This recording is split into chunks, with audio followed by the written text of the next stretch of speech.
Doamne, nu-ți cer minuni și nici lucruri imposibile, îți cer doar putere pentru fiecare zi.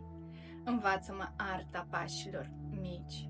Fă-mă atent și inventiv, ca rutina zilelor să mă pot opri în fața descoperirii și a experiențelor care m-au intrigat. Învață-mă să gestionez corect timpul vieții mele. Oferă-mi un simț al observației pentru a putea diferenția lucrurile importante de cele mai puțin importante. Îți cer să-mi dai puterea reținerii și a înțelegerii, ca în viață să nu deviez de la ceea ce este important, dar să-mi planific rațional timpul, să pot vedea și vârful muntelui și valea și uneori să pot găsi timp pentru bucuria artei. Ajută-mă să înțeleg că visele nu sunt un ajutor, nici dorul față de trecut, nici dorințele față de viitor.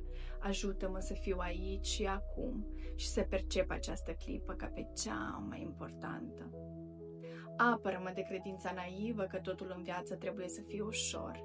Oferă-mi conștientizarea faptului că toate greutățile, înfrângerile, căderile și nemulțumirile sunt o parte firească a vieții, datorită căreia creștem și ne dezvoltăm. Adu-mi aminte că inima mereu e în conflict cu rațiunea.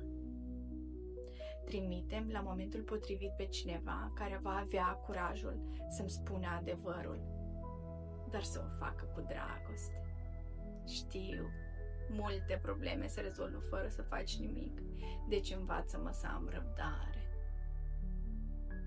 Știi cât de mult avem nevoie de prietenie.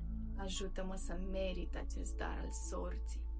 Dă-mi o fantezie bogată ca la momentul potrivit, la timpul potrivit, vorbind sau tăcând să pot oferi cuiva căldura necesară. Fă-mă omul care poate ajunge și până la cei căzuți.